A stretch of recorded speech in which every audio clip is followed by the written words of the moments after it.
Now that we know what is an SIP investing and what is a lump sum investing as discussed in the part 1 of this video, today we are going to talk about the comparison of returns of the two and which works better for your portfolio.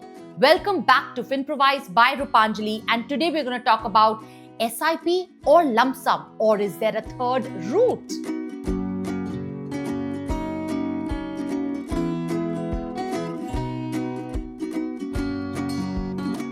Before we get into the comparison of returns of an SIP and a lump sum and when you should do which type of investment, please understand we've done a part 1 of this video wherein we've spoken about what is an SIP, who should invest in SIP, and what is a lump sum and who should invest in a lump sum. Go watch that video before you continue today. Let's understand how to evaluate the two, which is better, how to go about. For that, we need to make certain assumptions.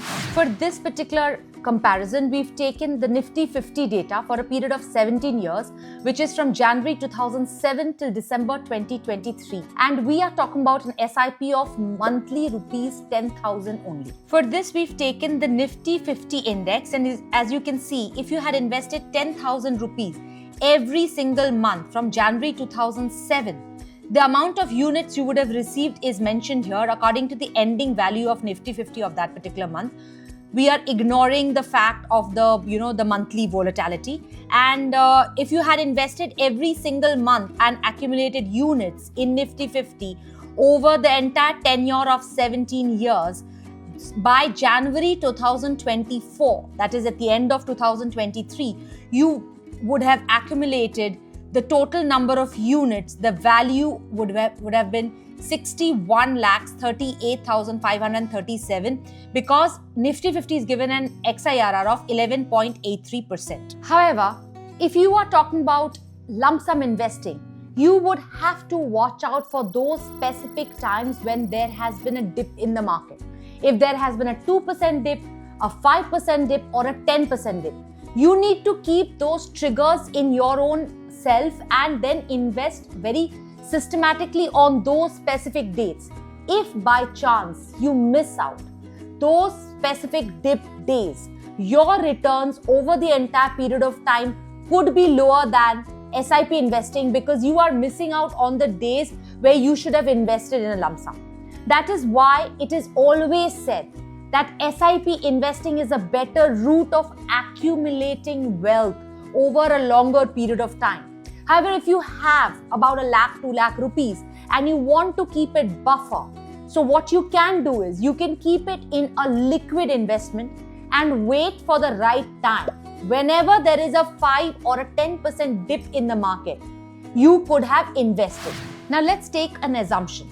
Suppose I am planning to do an SIP investing of rupees 10,000 every single month in NIFTY 50, plus I would do an additional 50,000 rupees investing whenever there is a market dip of 5% or more. Now let's get back to the same Excel and understand that whenever there has been a 5% or more dip, we will invest a lump sum of 50,000 rupees along with an SIP of 10,000 rupees. So the strategy here that we are taking is 10,000 rupees of monthly investing every single month, plus whenever there is a more than 5% dip in the market, we will invest an additional amount of 50,000 rupees. So all these instances in February 2007, January 2008, March 2008, again May, June 2008 when the global crisis had happened, there has been instances in 2008 of investing, again in October 2009, in January 2010,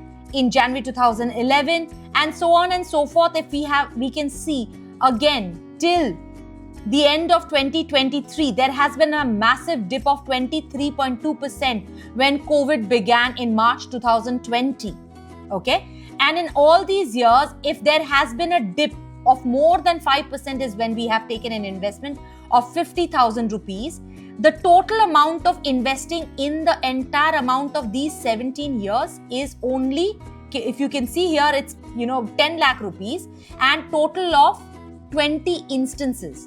So only 20 times the market has fallen more than 5% in these 17 years. And here, if we had taken this strategy over the regular SIP strategy, the total XIRR would be 11.80%. Although the percentage return of the SIP investing plus the lump sum investing is not majorly different from the regular SIP investing XIRR return, but the total corpus, if you can see, has gone up from 60 odd lakh to more than 1 crore. So it's actually the power of compounding of even that 1 or 2% or that 0.5% over a long period of time can actually create a lot of difference to your corpus. So what is the answer? Should you go for an SIP investing or should you stick to lump sum? Like I have mentioned, SIP plus lump sum is actually the best strategy to go ahead. You need to have certain triggers in your mind and you need to have surplus cash to invest whenever there is a dip in the market, to make the most of your investment portfolio to get a healthy return. However, you need to be extremely disciplined to be able to encash on these occasions. Because if you have seen, there were only 20 occasions in the entire tenure of 17 years. If you had missed, say 10 of them, your return would have fallen because you would have only encashed 10 of them, right? So SIP investment is actually your backup. It's your stability on the wealth creation. However, the energy boosters or those certain, spurts of boost that you can give to your corpus is through these lump sum investment on, specific triggers whenever there is a dip in the market. Now comes the last part of my video where I mention what happens to those people who cannot do SIP investing, like someone like me who is self-employed and I do not have regular income every single month. What do I do? Is there no systematic way of investing for a person like me? Of course there is. There is a specific route of investing called STP. It is called Systematic Transfer Plan. It's same as SIP. However, it is not. So SIP is basically an investing of say an X amount of rupees, say 10,000 rupees from your bank account into the mutual fund house, right? So to give you the units then and there. However, for an STP, the transfer is not from your bank account to a mutual fund house. So let's explain it with an example. Suppose I have a 1 lakh rupees surplus right now and I want to invest that money, but the market is high and I do not, or there is volatility in the market and I do not know when to invest. What do I do? I take this entire 1 lakh rupee and invest it in a liquid mutual fund that is called my source fund. From there, I put a systematic transfer request of transferring a 10,000 rupees every single month from that liquid fund into the target fund, which is my actual equity fund. So every single month, the mutual fund house sets up a trigger that on this particular date, 10,000 rupees worth of units will be transferred into my mutual fund account. So basically, I am transferring 10,000 rupees from my liquid fund to my equity fund every single month in a systematic manner. This is a self-employed person's SIP route. So let's sum up.